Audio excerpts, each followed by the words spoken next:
رب اجعلني مقيم الصلاة ومن ذريتي ربنا وتقبل دعاء. إن الحمد لله نحمده ونستعينه ونستغفره ونعوذ بالله من شرور أنفسنا ومن سيئات أعمالنا من يهده الله فلا مضل له ومن يضلل فلا هادي له أشهد أن لا إله إلا الله وحده لا شريك له وأشهد أن محمدا عبده ورسوله اللهم صل وسلم على محمد وعلى آله وأصحابه ومن تبعهم بإحسان إلى يوم الدين. Jamaah Masjid Al-Iman Desa Kewayuan rahimani wa rahimakumullahu ajmain. Pertama-tama marilah kita senantiasa meningkatkan kesyukuran kita kepada Allah Subhanahu wa taala, yang mana Allah Subhanahu wa taala telah melimpahkan kepada kita kenikmatan yang sangat banyak, kenikmatan yang tidak mungkin bisa kita menghitungnya, karena begitu banyaknya nikmat Allah yang diberikan kepada kita. Salah satu nikmat yang sangat besar yaitu kita bisa berkumpul di Masjid Al-Iman ini untuk sama-sama mengkaji agama Allah Subhanahu wa taala. Kita mohon kepada Allah Subhanahu wa taala semoga Allah melimpahkan kepada kita ilmu yang bermanfaat. Amin ya rabbal alamin. Keduanya salat dan salam kita tujukan kepada Nabi kita Muhammad sallallahu alaihi wasallam, juga kepada keluarganya, kepada para sahabatnya, dan kepada orang-orang yang mengikuti sunnah-sunnah beliau sampai hari kiamat. Kaum muslimin wal muslimat rahimani wa rahimakumullah ajmain. Tema kajian pada malam hari ini adalah adab-adab utama seorang muslim dalam menuntut ilmu. Kemarin kita sudah bahas tentang pentingnya adab dalam menuntut ilmu. Sekarang kita masuk pada adab-adab seorang muslim dalam menuntut ilmu syar'i, sehingga kita akan mendapatkan ilmu yang barokah, ilmu yang bermanfaat untuk kita semuanya di dunia sampai di akhirat. Ada beberapa adab di sini, ada 16, dan kita bahas satu persatu biidznillah. Yang pertama adalah adab seorang thalibul ilmi. Ketika mencari ilmu, menuntut ilmu, dia harus mengikhlaskan niat karena Allah Subhanahu wa taala. Ini poin yang penting. Ketika seorang thalibul ilmi mencari ilmu, dia harus meniatkan karena Allah Subhanahu wa taala, mencari wajah Allah Subhanahu wa taala. Kenapa? Karena ikhlas itu merupakan syarat diterimanya suatu amalan. Ketika seorang mau beribadah, mau beramal, maka dia harus memenuhi kriteria, salah satunya adalah ikhlas karena Allah Subhanahu wa taala. Kalau kita lihat penjelasan daripada Syekh Wahid Abdul Salam tentang ikhlas adalah nisyanu ru'yatil khalqi bidawamin nadari ilal khaliq. Nisyanu ru'yatil khalqi bidawamin nadari ilal khaliq, yaitu kita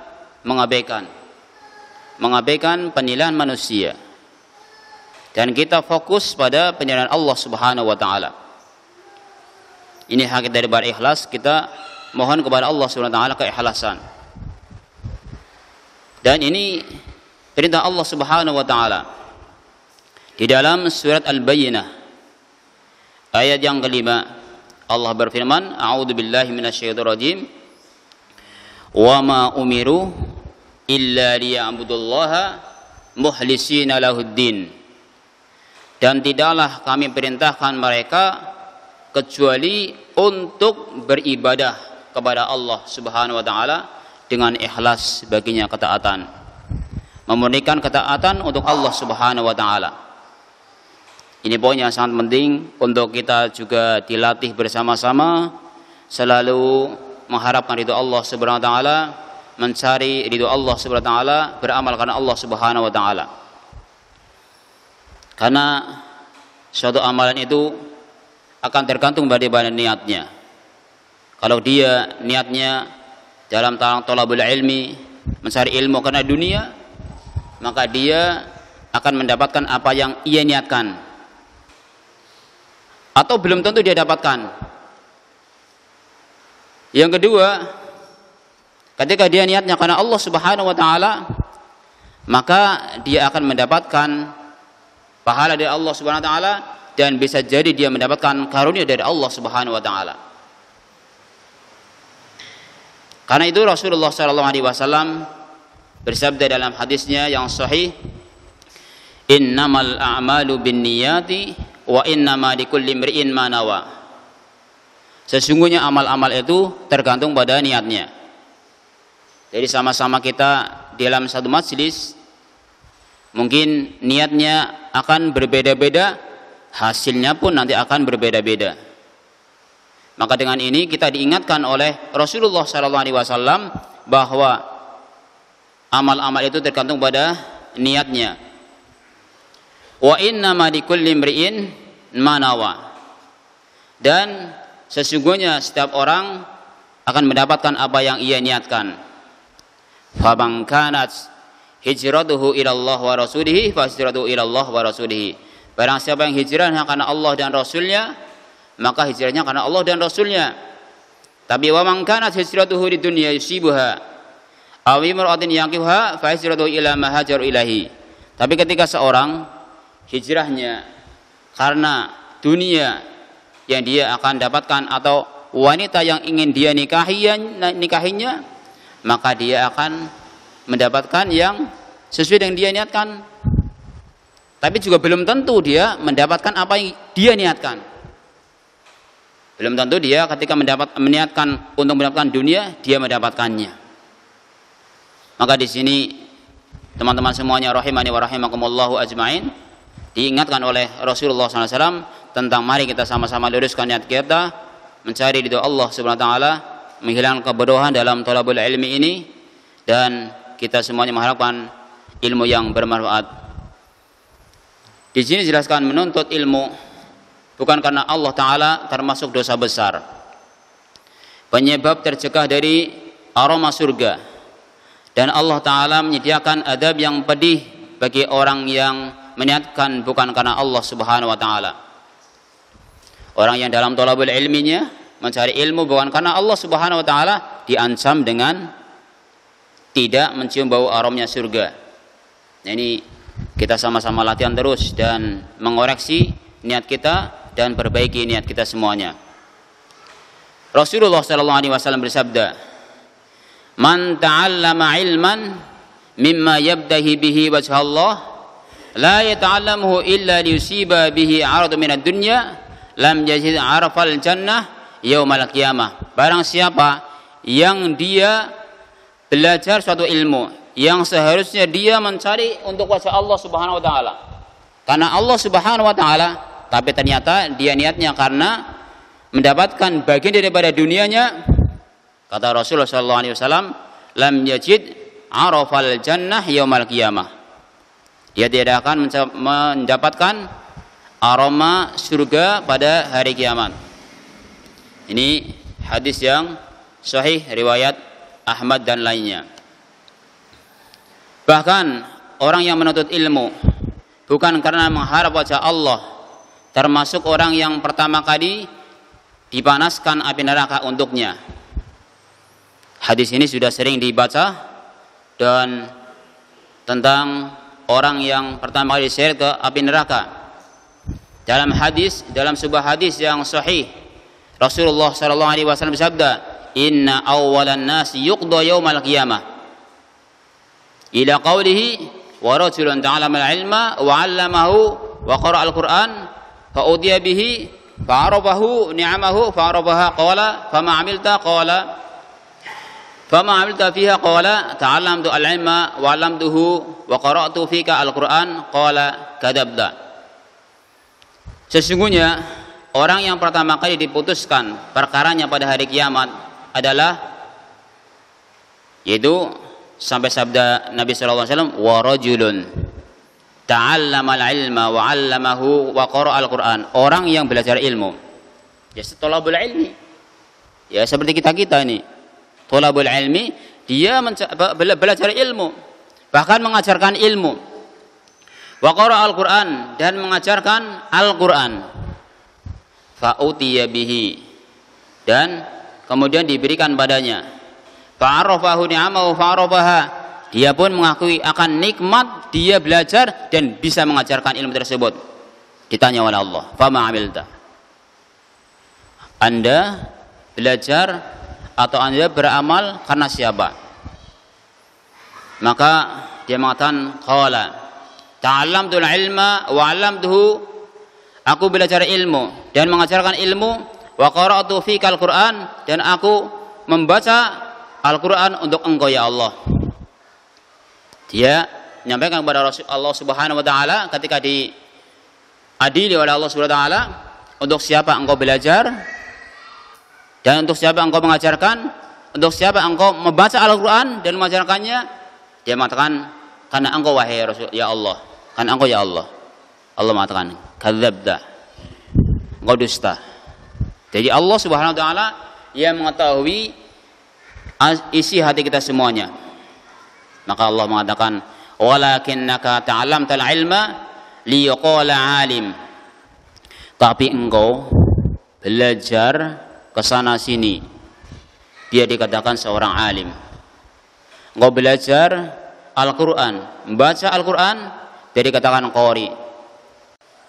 Ini sebuah nasihat dari Rasulullah SAW, agar kita sama-sama melatih terus, membersihkan diri niat kita karena Allah Subhanahu wa taala. Faqad qila, dah kamu sudah dikatakan qari, sudah dikatakan seorang yang alim, atau belajar biar dikatakan seorang ustaz, biar dikatakan seorang kiai, maka kamu sudah dikatakan di dunia. Kamu dikatakan di dunia sudah. Maka ini kerugian, gila. Ya. Wa qara'ta al-Qur'an liyaqala huwa qari. Dia membaca Al-Qur'an dia dikatakan qari. Faqad qila, sudah dikatakan, kamu sudah dikatakan qari, kamu sudah dikatakan ini. Summa umira bihi fa suhiba ala wajhi haq hatta ulqiya finnar. Kemudian dia dijungkirkan, kemudian ditarik, ya wajahnya disunggurkan ke tanahnya, kemudian ditarik ke neraka. Naudzubillah min dzalik. Ini ancaman bagi orang-orang yang niatnya bukan karena Allah Subhanahu wa taala. Maka ini makanya terus kita koreksi diri kita semuanya. Kita sudah capek-capek, ternyata malah ini memotivasi kita, semangat bahwasanya kita adalah penilaian hakikat dari Allah Subhanahu wa taala. Mau ada yang ngomong atau tidak, ada yang gaji atau tidak, ketika menggajar, Allah yang akan membalas. Allah Subhanahu wa taala yang akan balas. Makanya dikatakan tadi, nisyanu ru'dil khalqi bidawamin nadar ilal khaliq. Dia mengabaikan, tidak memperdulikan pilihan manusia, dan dia fokus pada pilihan Allah Subhanahu wa taala. Makanya ini penyakit kalau kita menunggu penilaian manusia terus. Mau bicara juga menunggu penilaian manusia. Mau ini menunggu apa kata orang.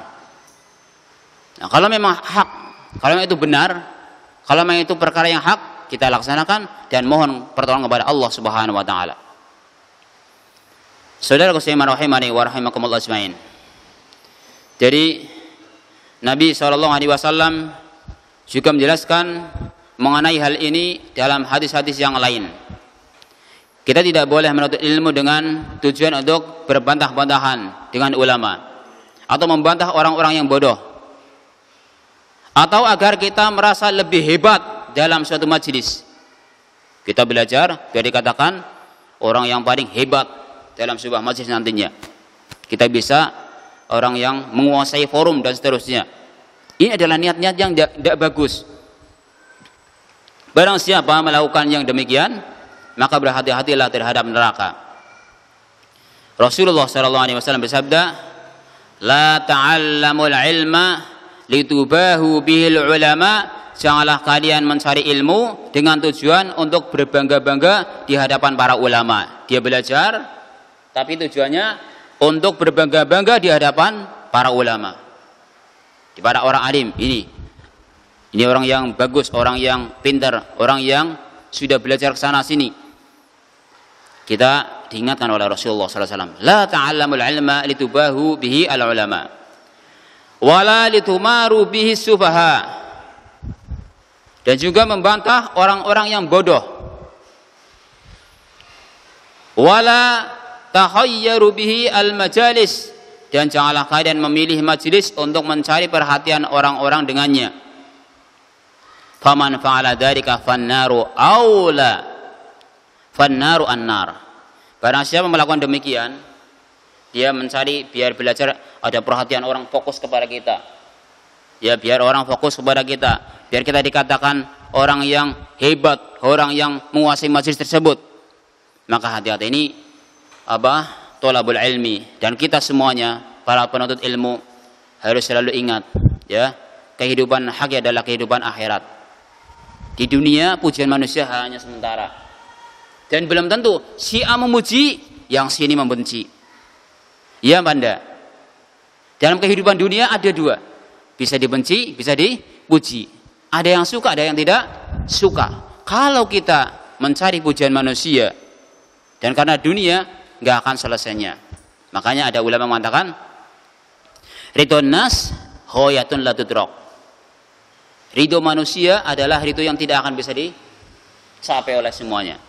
Tidak bisa dicapai. Mungkin si fulan ridho, yang lain nggak ridho. Jadi katakan wa hoyatullah wa ridullah hoyatun la yutrok. Wa ridullah hoyatun la tudrok. La tutrok, ya. Dan ridho Allah adalah sebuah ridho yang jangan sampai ditinggalkan. Maka teman-teman semuanya rahimani wa rahimakumullah ajmain, kemudian di sini juga dikatakan para ulama dan pendahulu kita yang soleh memberikan motivasi agar kaum muslimin menumbuhkan menuntut ilmu syar'i semata-mata karena mencari wajah Allah Subhanahu wa taala, mengharapkan ridho Allah Subhanahu wa taala. Di antaranya adalah seorang ulama mengatakan, Israil bin Yunus wafat tahun 160 Hijriah rahimahullah mengatakan, barang siapa menuntut ilmu ini karena Allah Ta'ala, maka ia mulia dan bahagia di dunia. Barang siapa yang menuntut ilmu karena Allah Subhanahu wa taala, dia akan mulia dan bahagia, ya, di dunia. Dan barang siapa menuntut ilmu bukan karena Allah, maka dia akan merugi dunia dan akhirat. Orang yang menuntut ilmu bukan karena Allah, dia akan rugi dunia akhirat. Ini ketika kita menuntut ilmu bukan karena Allah Subhanahu wa taala. Dan banyak sekali perkataan para ulama. Kemudian yang berikutnya adalah adab yang kedua, membersihkan hati dari akhlak-akhlak yang buruk. Membersihkan hati dari akhlak-akhlak yang buruk. Jadi hendaknya seorang penuntut ilmu membersihkan hatinya dari segala kekurangan, dari segala kecurangan, kotoran, iri, dengki, keyakinan yang buruk, dan akhlak yang jelek. Jadi berusaha kita bersihkan akhlak-akhlak yang tidak baik, entah itu iri, dengki, dan yang sejenisnya. Bisa apa enggak kira iri sama temannya? Bisa apa enggak? Iri bisa, ya, iri, ya, atau dengki sama temannya. Maksud yang tidak boleh adalah dengki ingin hilang kenikmatan pada dia, ya, itu yang dimaksud tidak boleh. Kalau yang dimaksud la hasad illa fisnain, kalau yang kita iri itu ketika seseorang ada yang punya ilmu kemudian mengajarkan saya kepingin seperti dia, itu boleh. Atau yang kedua, ada orang yang infak di jalan Allah Subhanahu wa taala, kemudian dia sering infak, wah saya ingin seperti dia, maka ini yang diperbolehkan. Tapi iri yang dari hati yang dia menginginkan hilang nikmat pada seorang, itu yang tercela. Dan sifat tercela, ya, seperti ini harus dihindarkan pada thalibul ilmi.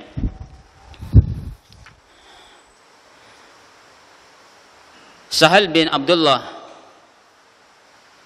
At-Tustari rahimahullah berkata, haramun ala qalbin ayyadahulahu nur wa fihi syai'un mimma yakrahu Allahu azza wa jalla.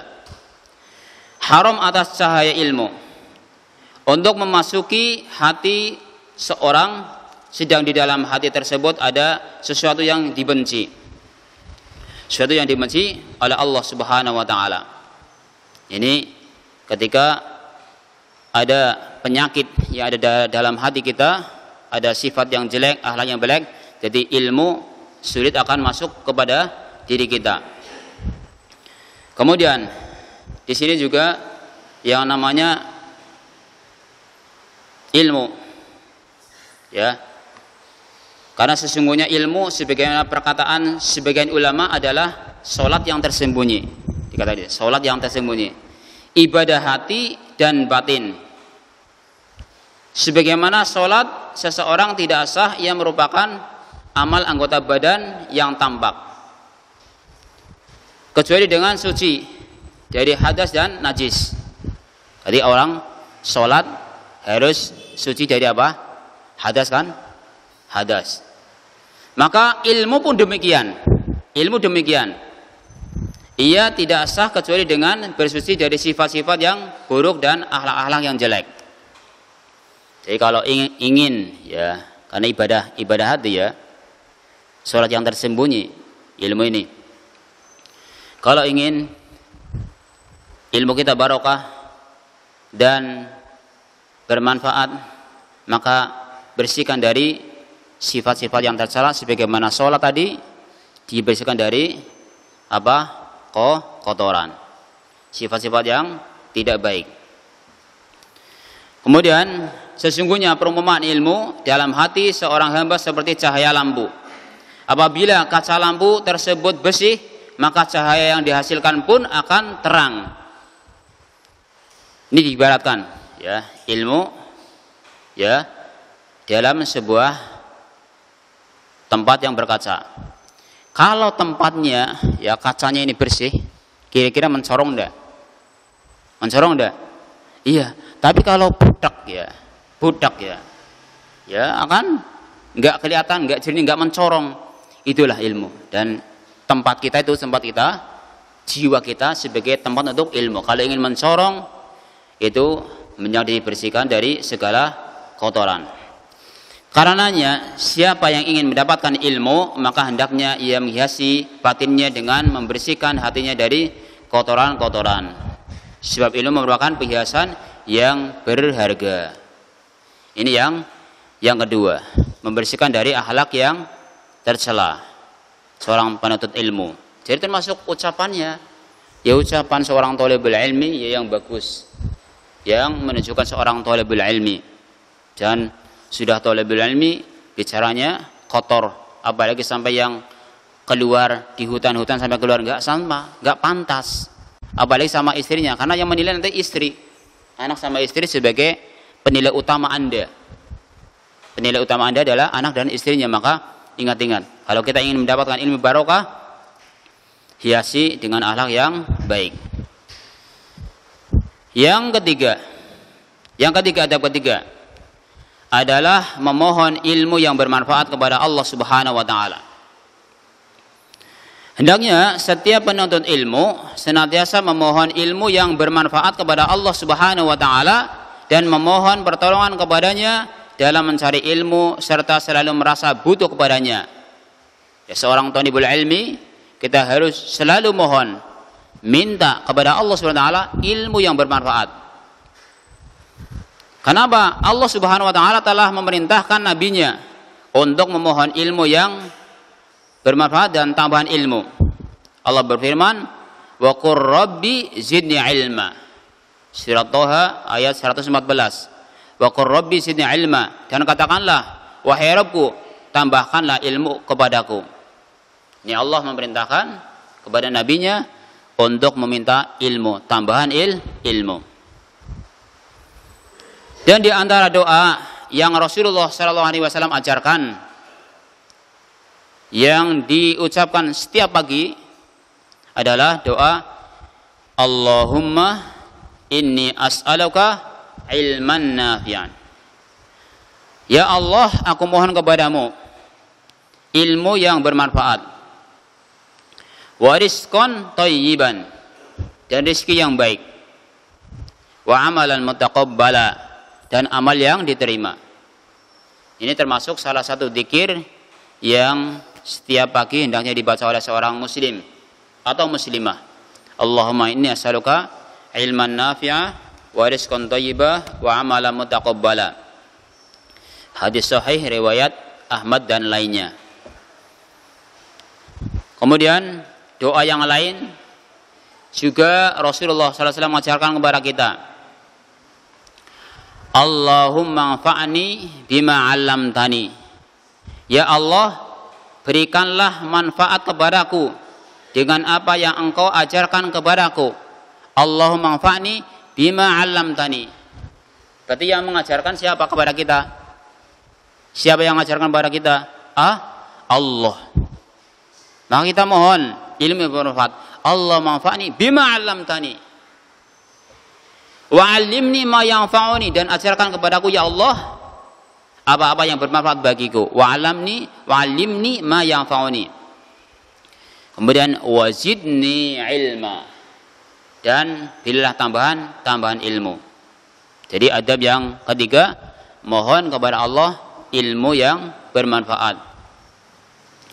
Dan Rasulullah SAW menganjurkan kita untuk selalu memohon ilmu yang bermanfaat kepada Allah Subhanahu wa taala dan berlindung kepadanya dari ilmu yang tidak bermanfaat.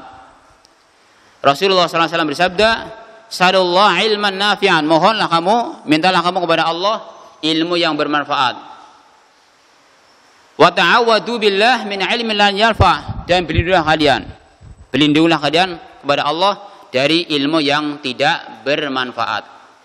Jadi kita suruh minta kepada Allah ilmu yang bermanfaat dan berlindung dari ilmu yang tidak bermanfaat.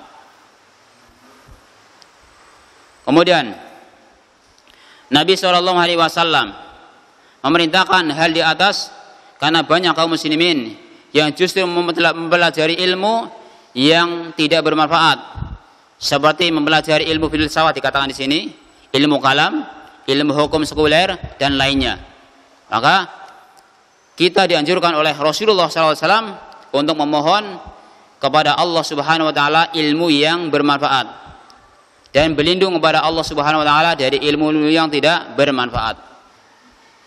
Ya, kalau belajar ilmu filsafat mungkin belajar Anda nanti untuk menjelaskan tentang membantah filsafat itu sendiri.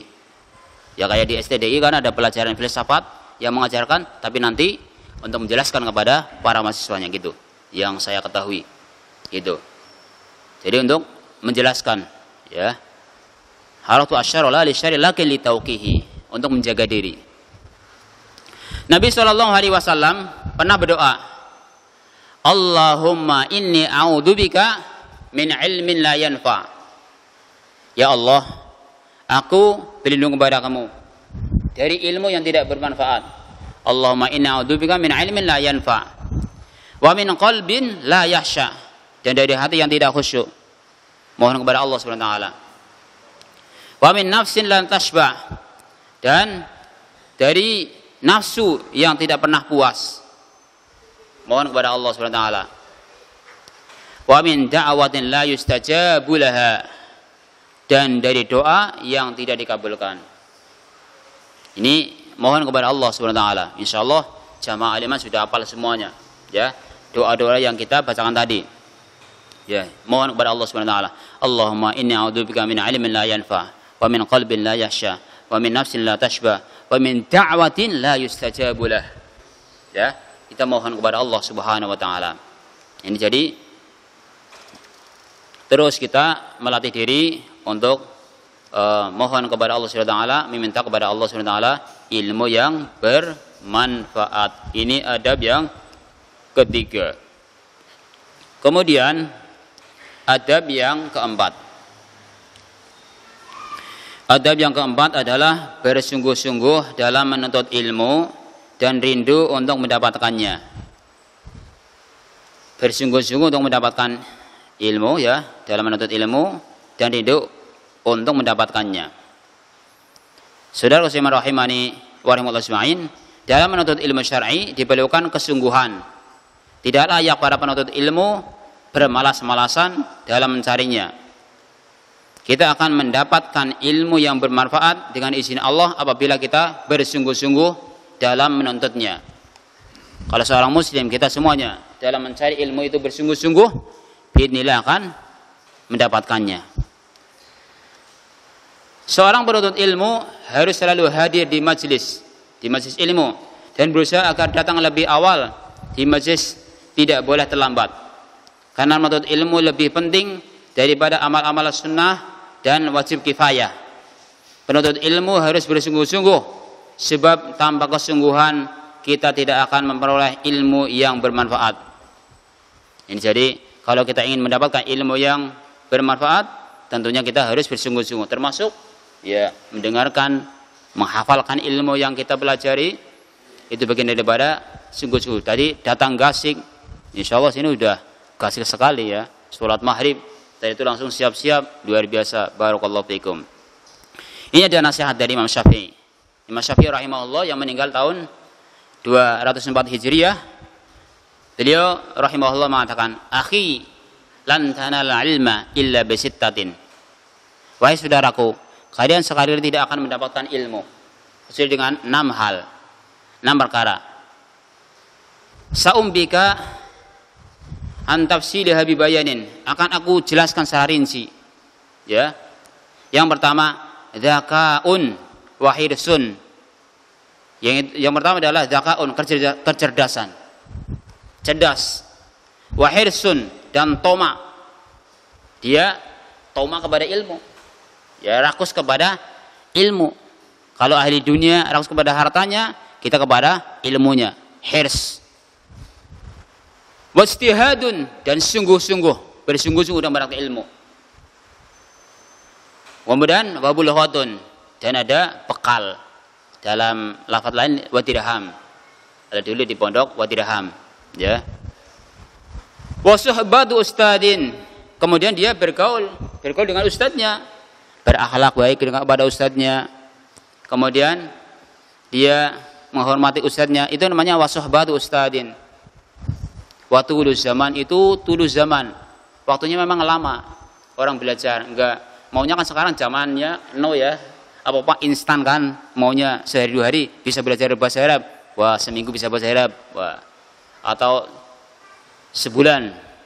Ya namanya belajar itu perlu proses ya, nikmati prosesnya gitu, nanti akan terasa nikmatnya, rasanya gitu. Ketika kita belajar dengan proses yang baik pun akan berkabit nilai. Ini kalau di bagian dari ini bait yang dibaca yang akhilan tanalal ilma illa bisittatin saumbi ka'an tafsiliha bibayanin dakaun wa hirsun wa istihadun wa bulhatun wa sobatu ustadin wa tulus zamani. Ya, baca seperti itu. Kadang kalau baca kitab di lagu juga kadang seperti itu. Kayak ketika sama Syekh Utsaimin ada muridnya yang dibaca dengan ini. Ya, ini nasihat dari Imam Syafi'i. Jadi ada berapa tadi nasihatnya Imam Syafi'i? 6 ya. Dia harus cerdas seorang thalibul ilmi, kemudian ada tamak, rakus, kemudian istihad sungguh-sungguh. Kemudian ada bekalnya ya, ciri basuki mawa. Iya kan gitu. Iya loh, orang mau belajar kadang. Tapi kalau memang ada yang belajar gratis ya nggak apa-apa. Ya bukan berarti nggak bagus. Ya, ketika dia gratis, berangkatnya juga pakai biaya kan. Misal ada ke pondok gratis, ke sana juga pakai biaya. Perlu biaya, perlu ini. Itulah memang seperti itu. Kemudian juga ketika kita di sini dengan ustadz, dengan guru kita, ya kita hormat ustadz kita, Ustadz Fathur Rahman hafidhahullah, kita hargai beliau, kita hormati beliau, dia ustadz kita. Itu wasuhbatu ustadin. Dan terus watulus zaman, dan perlu waktunya lah lama. Mungkin bukan cuma setahun 2 tahun, bahkan lama gitu. Ini nasihat bagus ya dari Imam Syafi'i rahimahullah. Kemudian keenam hal inilah yang diwasiatkan Imam Syafi'i rahimahullah bagi para penuntut ilmu syar'i tadi. Dan Rasulullah SAW juga mengingatkan kepada kita tentang pentingnya semangat, sungguh-sungguh dalam mencari ilmu loh. Ya, jangan maunya leha-leha enggak ingin dapat ilmu. Apa kata Rasulullah SAW dalam hadis yang sahih juga di sini, riwayat Imam Muslim dan lainnya, al-mu'minul qawiyyu khairun wa habbu ila Allah minal mu'minid dha'if. Orang mukmin yang kuat itu lebih baik daripada mukmin yang lemah. Al-mu'minul qawiyyu khairun wa habbu ila Allah minal mu'minid dha'if. Orang mukmin yang kuat itu lebih baik dan dicintai oleh Allah Subhanahu wa taala daripada orang mukmin yang lemah. Gitu.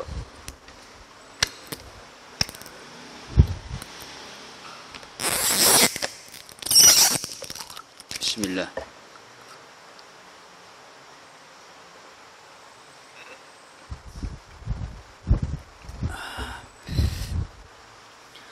Kemudian Rasul mengatakan wa fi kullin khairun. Wa fi kullin khairun. Dan pada keduanya ada kebaikan. Ihris ala ma yang fauka. Pesan Rasulullah ini. Ihris ala ma yang fauka. Bersungguh-sungguhlah untuk hal yang bermanfaat untuk Anda. Wasta'in billah. Dan minta tolong kepada Allah. Wala ta'jas. Dan jangan loyo dan lama. Ini pentingnya semangat untuk kita. Ya kadang kalau kita loyo ya segera cari ces. Cari ces ya kan. Ke teman yang semangat lagi. Lagi loyo, ke teman yang loyo. Oh dia ya sekalian main aja, nggak usah ngaji, ngapain? Gitu. Itulah teman. Jadi teman kalau pengen semangat, cari yang semangat pula. Wa in asobaka syai'un falatakul. Kalau kalian mendapatkan musibah, di pesan Rasulullah, falatakul, jangan katakan law anni fa'altu kada wa kada. Kalau saya lakukan ini dan ini, ya, walakin kul qadarullah ma syaa fa'ala. Tapi katakan qadarullah wa ma syaa fa'ala. Semuanya atas takdir Allah Subhanahu wa taala. Dan apa yang Allah kehendaki pasti terjadi. Fa inna law taftahu amala syaitan, karena kata-kata law ya sesuatu yang sudah terjadi kemudian kita mengatakan nek ya, law ya. Law kalau gitu. Kalau enggak kayak gini ya gitu. Jangan gitu. Karena itu membuka pintu syaitan. Jadi kalau ada musibah ya sudah qadarullah wa ma syaa fa'ala. Nah syahidnya di sini, syahid kita dalam pembahasan kita adalah ihris ala ma yang fauka wasta'in billah. Jangan lupa kita semangat sekali belajar ya, menuntut ilmu ke sana ke sini. Tapi jangan lupa juga minta tolong kepada siapa? Allah. Kita mau ke luar negeri, belajar ke luar negeri, jangan lupa minta tolong kepada Allah. Itu wasta'in billah wala ta'jas. Dan kamu jangan loyo. Jadi seorang penuntut ilmu wajib bersungguh-sungguh dalam menuntut ilmu. Ya seorang tidak mungkin mendapatkan ilmu dengan santai. Ya, dengan santai. Yahya bin Abi Katsir yang wafat pada tahun 132 Hijriah berkata, la yustata'ul ilmu bi rahatil jismi. Katanya, ilmu tidak akan diperoleh dengan tubuh yang dimanjakan, dengan santai. Ya, kalau kita ingin mendapatkan ilmu yang barokah, karena ketika kita mendapatkannya dengan capek, dengan susah payah, atau menghafalkan dengan susah payah, kita akan merasakan nikmatnya daripada ilmu tersebut. Maka dikatakan la yustata'u al-ilmu bi rahatil jism. Ilmu tidak akan diperoleh dengan tubuh yang dimanjakan. Dan Rasulullah SAW bersabda, ini penting buat kita semuanya, innamal ilmu bitta'allum. Sesungguhnya ilmu diperoleh dengan cara dipelajari. Innamal ilmu bitta'allum. Ilmu didapati dengan cara dipelajari dengan sungguh-sungguh. Oleh ciri-ciri langsung pinter, lahir langsung pinter enggak, tapi dia harus belajar. Harus belajar. Wal hilmu bitahallum, dan santun dengan cara dilatih, sabar dengan cara dilatih. Kalau kita ingin sopan santun ya dilatih. Kalau kita ingin melatih diri untuk sopan santun dilatih. Ingin sabar, dilatih untuk sabar.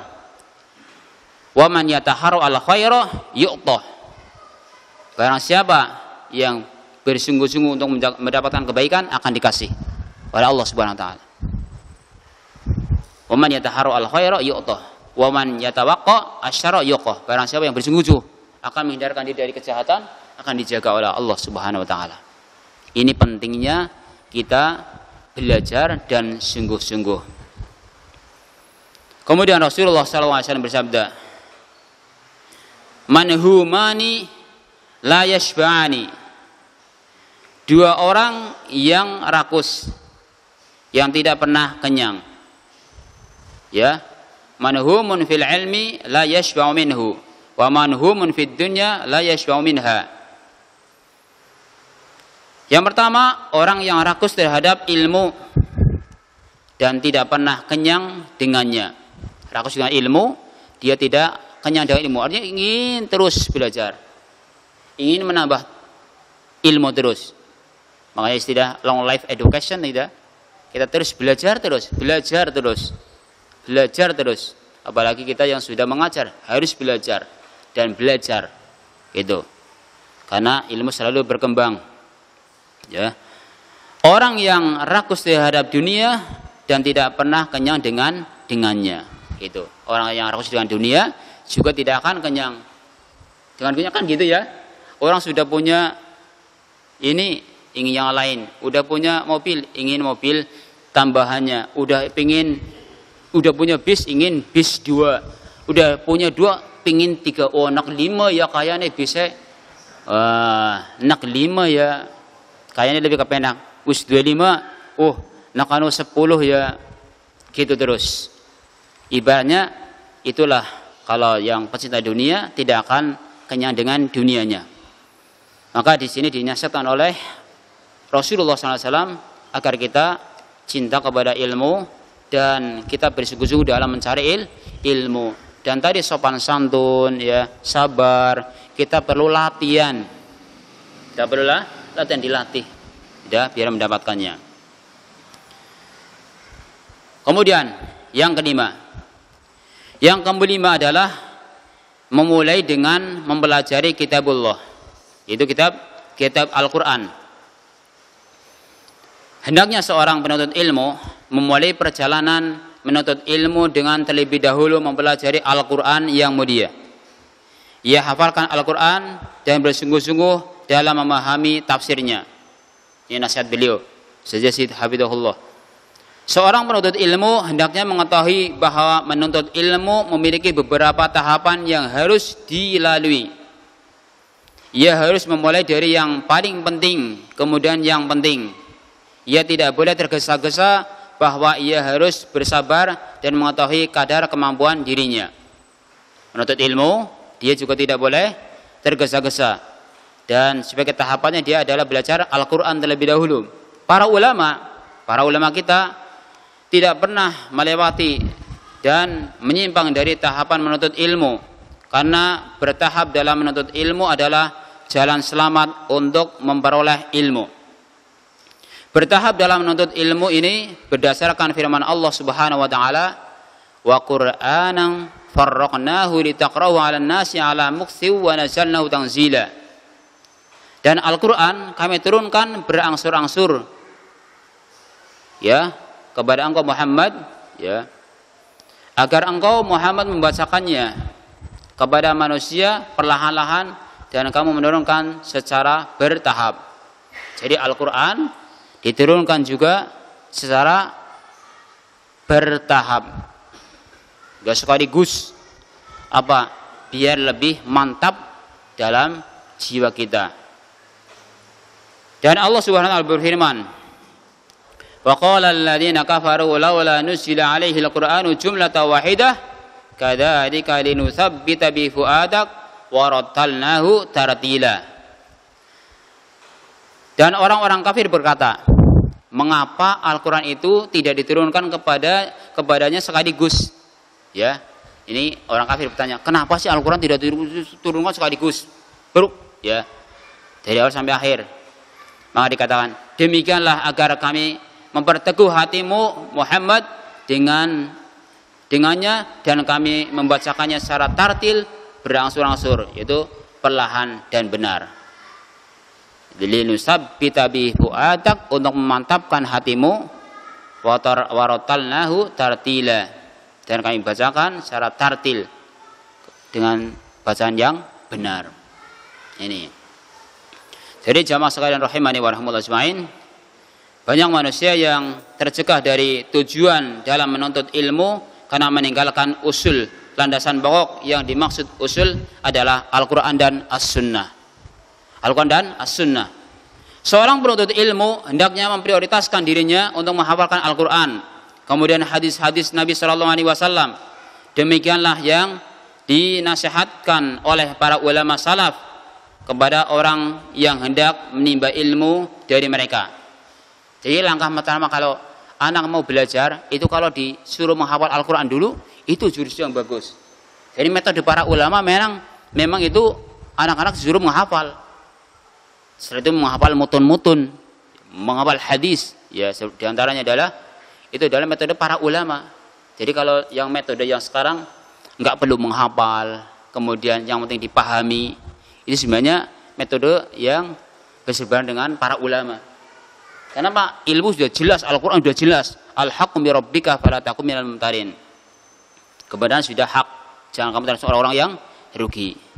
Ini teori-teori yang sekarang dari teori ya orang-orang barat itu. Ya, menghafal nggak perlu, yang penting pemahamannya gitu.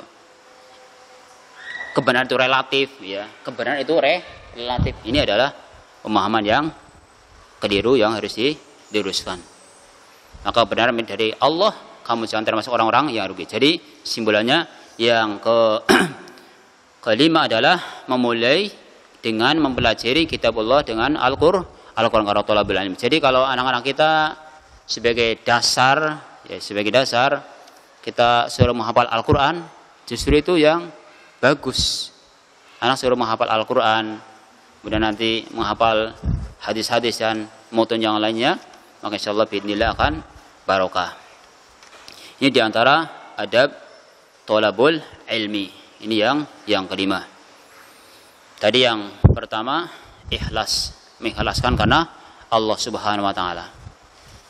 Terkadang jangan salah paham, ikhlas itu amalan hati. Ikhlas itu urusannya hati. Kemudian ikhlas bukan berarti dia tidak digaji.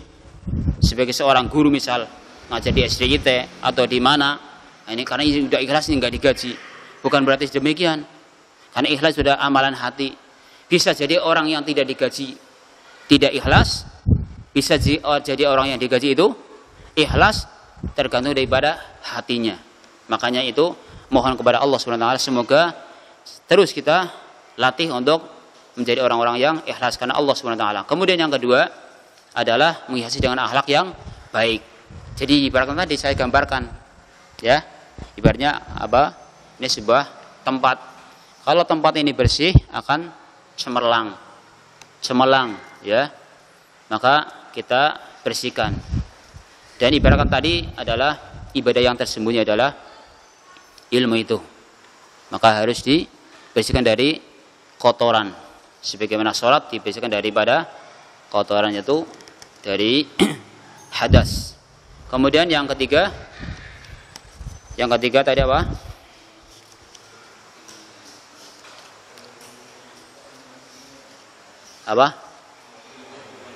Mohon ilmu yang bermanfaat. Ya, mohon ilmu yang bermanfaat. Yang keempat, bersungguh-sungguh.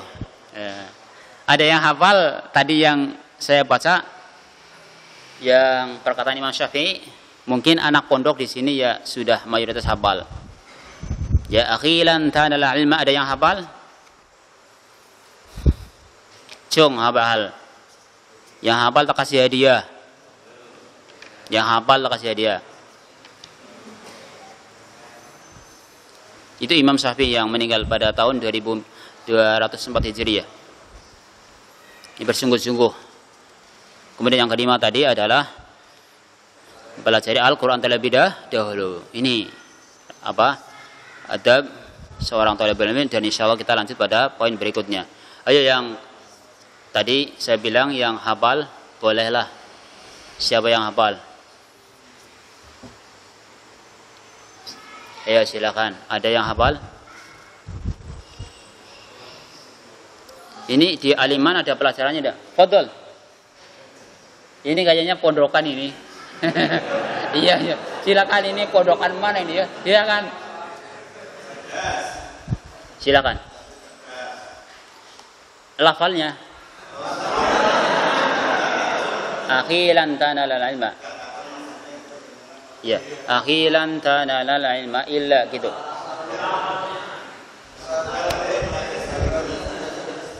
Jadi dari awal, akhilan tanalal ilma illa gitu. Serius? Bukan itu dok itu. Ayo. Ada?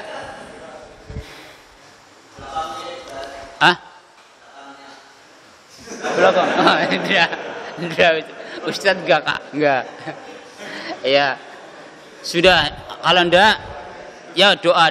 Kalau enggak ada, doa yang tadi yang biasa kita mohon kepada Allah dari ilmu yang tidak bermanfaat. Allahumma inni a'udzubika min ilmin la yanfa wa min qalbin gitu. Terus gitu. Coba. Itu aja. Kalau ya Allahumma inni as'aluka ilman nafi'an, insyaallah hafal semuanya. Ini yang ini. Allahumma inni a'udzubika min ilmin la yanfa. Yo. Wa min qalbin la yahsha.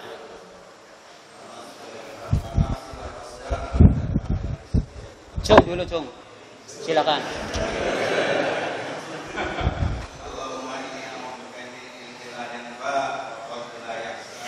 Ya. Wa in da'ila islam, masyaallah, barakallahu fiik. Fadhal.